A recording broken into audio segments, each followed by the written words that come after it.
Es posible que estemos tocando las estrellas con misiones espaciales históricas, mientras aquí en la Tierra nuestras infraestructuras, alianzas y sistemas políticos parecen agrietarse bajo la presión. Uf, esa es la gran pregunta, desde luego. Bienvenidos a Curiosicast al Día, el podcast para desentrañar el caos del mundo y encontrar las conexiones ocultas que de verdad importan. Hoy tenemos sobre la mesa un volumen de inteligencia y datos brutal de este mes de abril de 2026. Sí, una pila de informes que tela. Tela marinera. Y, a ver, vamos a hacer un recorrido muy preciso para nuestra audiencia. Arrancaremos con el conflicto directo en Oriente Medio y, bueno, cómo está colapsando el comercio global. Luego pasaremos por esa fractura de la realidad en los medios estadounidenses y el deshielo diplomático con Venezuela. Que esa es otra historia fascinante. Totalmente. Después cruzaremos el charco hacia España para analizar un choque frontal entre corrupción y tragedias de infraestructura. Y cerraremos, para no quedarnos con mal sabor de boca, con un triunfo absoluto que es la misión espacial Artemis II. Exacto. Un poco de luz entre tanta sombra. Eso es. El objetivo de este análisis exhaustivo es no quedarnos en la superficie, sino entender los engranajes que mueven este tablero tan complejo. Es que claro, cuando ves la cantidad de información, resulta abrumadora. Pero cuando empiezas a cruzar los datos de estas fuentes, emerge un patrón que es fascinante. Ya. Vivimos en un mundo que opera a dos velocidades y además totalmente disonantes. O sea, somos capaces de proezas técnicas milimétricas de locura. Pero al mismo tiempo, nuestras instituciones más básicas están sufriendo una fatiga de materiales tremenda. Yo como analista estoy perpleja. Claro. Pues vale, vamos a desgranar esto empezando por el epicentro de la inestabilidad. Los documentos marcan un punto de no retorno en Oriente Medio. Ya no estamos hablando de guerras subsidiarias o de esas tensiones diplomáticas de siempre, no. Hemos pasado a una escalada cinética directa. Directa y sin precedentes, sí. Es decir, misiles balísticos impactando físicamente en zonas metropolitanas de Tel Aviv y Teherán. Y el efecto dominó ha sido brutal. O sea, el barril de petróleo se ha disparado a los $126. 126, sí. Una salvajada. Porque claro, Irán ha cerrado el estrecho de Hormuz. Y para quien nos escucha, pensemos en el estrecho de Hormuz como la vena yugular de la economía mundial. Si pones un torniquete ahí, todo el sistema cardiovascular logístico, pues colapsa. Colapsa por completo. Y además tenemos a los hutíes lanzando lo que ellos llaman la batalla de la Santa Yihad en el Mar Rojo. Pero, mecánicamente hablando, ¿cómo se cierra un estrecho por el que pasa un tercio del petróleo mundial? Porque no es que pongan una valla flotante y ya está. Claro. A ver, no hace falta ninguna barrera física. El cierre de Hormuz opera a través del terror financiero y logístico. Ah, claro. Basta combinar un sector pequeño o desplegar 4 lanchas rápidas de ataque, o simplemente amenazar con misiles antibuque. Ya. Con eso, las primas de los seguros marítimos se multiplican por 100. Y llega un punto en que ninguna naviera comercial puede asumir el riesgo económico de cruzar por ahí. Lógico. Y el tráfico se detiene en seco. Y fíjate, si conectamos esto con el panorama general, esta asfixia energética está resquebrajando los cimientos de la OTAN. Ese es otro tema. Los líderes europeos, que son, al final, los que más sufren este corte de suministro de primera mano, se resisten a seguir incondicionalmente la línea dura de Washington. Ya, y en respuesta a esa fricción tenemos a Donald Trump, que acaba de amenazar en una entrevista con The Telegraph con abandonar la Alianza Atlántica, tachándola de mero tigre de papel. Tigre de papel, sí. Esas fueron sus palabras. A ver, quiero parar aquí un segundo porque esto suena al típico titular para ganar clics. En la práctica, ¿puede un presidente de Estados Unidos desmantelar el artículo 5 de la OTAN de la noche a la mañana con unas simples declaraciones? ¿O es puro teatro político? Pues es una pregunta clave, porque la respuesta no está en lo legal, ¿eh? Está en la psicología militar. ¿Cómo es eso? A ver, el artículo 5, que es el que establece que un ataque contra un miembro es un ataque contra todos, no es un mecanismo automático en el que pulsas un botón. Claro. Es fundamentalmente un ejercicio de fe. Se basa en la pura disuasión. Si el adversario cree que Estados Unidos va a responder con toda su fuerza, pues no ataca. Lógico. Pero si el propio comandante en jefe estadounidense dice públicamente que la OTAN es un tigre de papel, esa fe desaparece. O sea, no hace falta firmar ningún documento de salida. Madre mía, ¿la sola duda destruye la disuasión? Exacto. Y eso obliga a Europa a plantearse una carrera armamentística acelerada y caótica justo ahora cuando la energía es más cara que nunca. Es la tormenta perfecta. Lo cual nos lleva a un efecto rebote increíble. Porque, a ver, Si Eurasia se queda sin energía por el cierre de Hormuz, hay que buscar petróleo debajo de las piedras. Así es. Ya. Y aquí yo mismo me he quedado de piedra leyendo los informes sobre el hemisferio occidental. Resulta que tras 7 años de bloqueo total, American Airlines ha reanudado los vuelos directos entre Miami y Caracas. Un deshielo express en toda regla. Un giro de 180 grados, ¿eh? Y la caída de Nicolás Maduro hace 4 meses obviamente abrió una ventana, pero es la necesidad urgente de crudo lo que ha derribado la puerta, literalmente. Ya, claro. Reanudar la logística de vuelos comerciales no es ninguna tontería después de 7 años. Requiere certificar aeropuertos, restaurar las cadenas de suministro de combustible y, sobre todo, mucha voluntad política. Voluntad que ahora sobra, por lo visto. Washington necesita sus barriles de Venezuela en el mercado para bajar esos $126 que amenazan con desatar una recesión mundial. Es el pragmatismo geopolítico más puro, aplastando décadas de disputas ideológicas. Es tremendo. Sin embargo, mientras Estados Unidos demuestra este pragmatismo hacia afuera, por dentro el sistema parece estar a punto de implosionar. Tenemos ese reciente intento de asesinato a Donald Trump en Washington por parte de Cole Thomas Allen. Pero la guerra que más me llama la atención de las fuentes no es la física, sino la institucional. O sea, hay una demanda de $1.000 millones interpuesta por el propio Trump contra la BBC británica. Una locura de cifra. 1.000 millones, y supuestamente por un documental que lo mostraba incitando al asalto al Capitolio. Esto, ha provocado dimisiones en cadena en la cúpula de la cadena pública, incluyendo a Tim Davie y a Deborah Tornes. Sí, dimisiones al más alto nivel. Y fíjate, justo esta semana se conmemoraba a la filósofa Hannah Arendt. Y me pregunto si no estamos presenciando una crisis epistemológica profunda, ¿no? Si las realidades paralelas están destruyendo la base de los hechos compartidos que cualquier democracia necesita para debatir. Totalmente.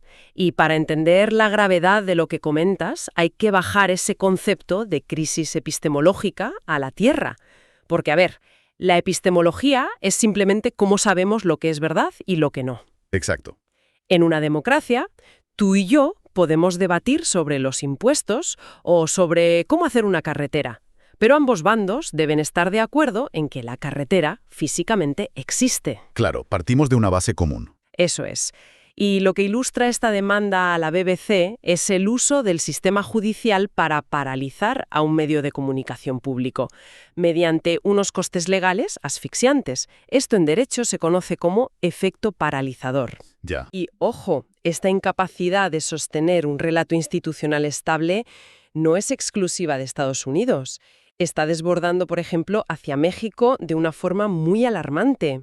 De hecho, la situación en México que muestran los informes es de una tensión máxima. O sea, Estados Unidos ha lanzado acusaciones de narcopolítica directamente contra el gobernador de Sinaloa, Rubén Rocha Moya.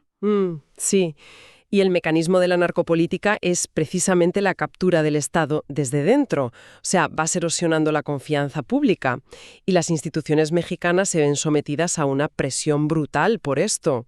Es que no dan abasto. Claro. Por un lado, tienes a la presidenta Claudia Sheinbaum poniéndose a la defensiva, exigiendo pruebas formales para no aceptar lo que consideran una injerencia externa. Lógico desde su posición. Y por otro lado, el sistema judicial mexicano frena la extradición a Estados Unidos de figuras clave como el famoso El Jardinero. Todo esto suma a una sensación de colapso de la autoridad que hablábamos. Ya. Y para que nadie piense que esto es un problema exclusivo de Norteamérica o de allí, crucemos el Atlántico, porque esa misma erosión carcome las instituciones aquí, en el Reino de España. Y aquí es donde se pone realmente interesante, porque la tormenta perfecta es fascinante. Mezcla corrupción de altos vuelos con infraestructuras básicas. La peor combinación posible. Totalmente. Tenemos los detalles del caso Koldo. Las declaraciones de Koldo García parecen el guión de una película de enredos. Ya te digo. Intenta proteger al exministro Ábalos. Culpa al empresario Aldama y llega a soltar que los fajos de billetes de 500 euros incautados no eran mordidas, sino, ojo a la frase, reembolsos logísticos del Partido Socialista. Tela. Reembolsos logísticos. Una explicación que, por supuesto, el partido ha negado rotundamente mediante figuras como María Jesús Montero. Es que el problema no es solo la anécdota de los billetes de 500 euros, que ya tiene tela. El problema es cómo esa corrupción percibida drena la confianza ciudadana. Y encima, justo cuando ocurren fallos sistémicos reales. Claro, se junta todo. Este desgaste del que hablamos choca frontalmente con la deficiencia en infraestructuras. Y el ejemplo más desgarrador que tenemos en el informe es el accidente ferroviario de Adamuz del pasado 18 de enero. ¡Qué tragedia! Hablamos de un choque frontal gravísimo entre un tren de Irio y un Alvia de Renfe. 46 personas perdieron la vida, incluyendo al joven maquinista de 27 años. Madre mía. Y las indemnizaciones superan los 20 millones. Pero lo que más rabia da al leer esto para cualquiera que analice los detalles técnicos es que todo parece derivar de la rotura de una simple soldadura en la vía. Exacto. Es que una infraestructura moderna no falla de repente porque sí.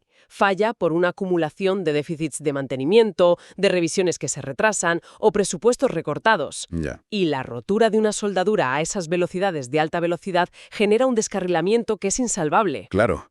Y esto nos plantea una dinámica muy cínica si nos ponemos a pensar. O sea, es inevitable que las tragedias puramente técnicas de infraestructura muten instantáneamente en guerras políticas sin cuartel. Pues lamentablemente, en un clima de polarización extrema como el actual, sí, la tragedia se convierte en munición casi al minuto. Es muy triste. Fíjate que el Ejecutivo andaluz no tardó nada en exigir ceses inmediatos en Renfe y Adif, amenazando incluso con la censura al ministro Óscar Puente. Ya, aprovechando el desgaste técnico. Exacto, como combustible para la campaña electoral.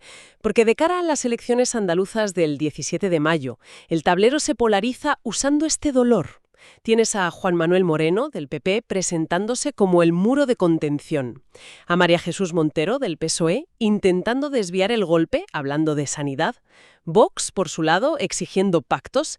Y por Andalucía, intentando capitalizar el rescate de lo público. Y el debate sobre la soldadura se pierde. Desaparece, bajo el ruido de los mítines, totalmente. Es asfixiante, la verdad. Y, a ver, ¿y todo esto qué significa cuando bajamos del teatro de la política autonómica al nivel de la calle? Porque, repasando el microcosmos de la provincia de Granada en el informe, el peso de la realidad asusta. Sí, los servicios de emergencia no dan abasto, literalmente. No dan abasto. Tienes un incendio forestal devorando 2.000 hectáreas en los Guájares, una explosión mortal en Pinos Puente y un filicidio dolorosísimo en Huétor Tajar. Es una concentración de tragedias que abruma. Y las crisis se acumulan a nivel local con una crudeza que, claro, las cifras macroeconómicas no pueden tapar. Y justo por eso me parece vital entender el otro lado de la moneda. Porque en medio de esta oscuridad, en Granada convive un renacer cultural y ambiental increíble. Es un contraste tremendo. Tras las lluvias, tienes embalses como el Guadalhorce o Záhara repletos al máximo, impulsando el turismo. La Feria del Libro con Bernardo Azágara brillando. O la interpretación de esa joya patrimonial que es el Officium Defunctorum de Tomás Luis de Victoria en San Bernardo. O sea, tanta tragedia diaria y a la vez tanta belleza. Lo fascinante aquí es observar el mecanismo de la resiliencia humana. Frente a la desolación, la cultura y la búsqueda de sentido operan como un ancla psicológico para seguir adelante. Ya. Y esta misma perseverancia opera también a escala global. El informe incluye una nota de derecho internacional que es un paralelo de esto.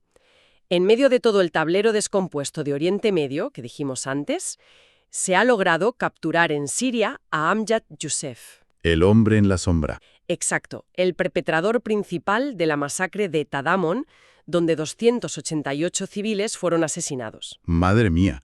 Pero, ¿cómo consigues atrapar a alguien así en un país tan devastado, donde los tribunales internacionales casi no tienen alcance? Pues a través de una perseverancia académica admirable.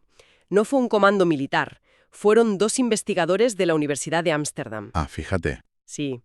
Se pasaron años utilizando técnicas forenses digitales. O sea, geolocalización de vídeos borrosos, perfiles trampa, hasta que lograron, años después, brindar algo de justicia catártica al mundo. Es la prueba de que el rigor y la tenacidad individual pueden arrinconar a la impunidad. ¡Qué barbaridad! Es una transición fascinante. Porque si hablamos de rigor, de perseverancia y de superar el caos puramente terrenal que hemos estado repasando, creo que debemos elevar la vista hacia el mayor triunfo cooperativo de lo que va de siglo. Ah, lo de Artemis. Sí. Las fuentes nos confirman el éxito arrollador e indiscutible de la misión Artemis II en abril de 2026. Es que esto pasará a los libros de historia sin duda. Los datos de la cápsula Orión, la Integrity, son asombrosos. Totalmente. Absoluto. Sí, se alejaron a más de 252.000 millas de la Tierra, superando al mismísimo Apolo 13. Y encima confirmando la resistencia de los escudos térmicos al reentrar a 40.000 kilómetros por hora. 40.000, o sea, es alucinante. Es fascinante que, como humanidad, seamos capaces de diseñar un reloj suizo de ingeniería térmica y orbital perfecto para viajar por el oscuro vacío del espacio a millones de kilómetros. Pero, al mismo tiempo, nos cueste tanto mantener operativas las soldaduras de unas vías de tren en nuestro propio patio trasero o lograr consensos básicos de convivencia. Es la gran paradoja. Y esto plantea una pregunta importante. ¿Por qué este triunfo de Artemis devuelve el optimismo y establece la base real para un alunizarre en 2028 o 29? ¿Ya? Pero, retomando tu analogía, hay un dato final en el informe sobre nuestras eficiencias dispares que es para echarse a llorar. A ver. Revela que pese a la presión inflacionaria europea del 3%, los hogares occidentales desperdician hasta $3.000 anuales tirando comida a la basura. $3.000. Unas 5 comidas semanales a la basura, sí. Madre mía. Es una barbaridad. Entonces, el desafío que queda flotando para nuestra audiencia es ¿cómo aplicamos el increíble rigor técnico y logístico del programa espacial Artemis a nuestras problemáticas y deficiencias logísticas más terrenales? Es un pensamiento para reflexionar a fondo. Un pensamiento muy poderoso para cerrar, sí señora. Y así, tras este exhaustivo viaje, nos despedimos por hoy de Curiosicast al Día. Suscríbete a Curiosicast al Día para que juntos sigamos orbitando la actualidad, desentrañando la geopolítica, pero sin perder nunca la perspectiva de nuestro lugar en la Tierra. Hasta la próxima.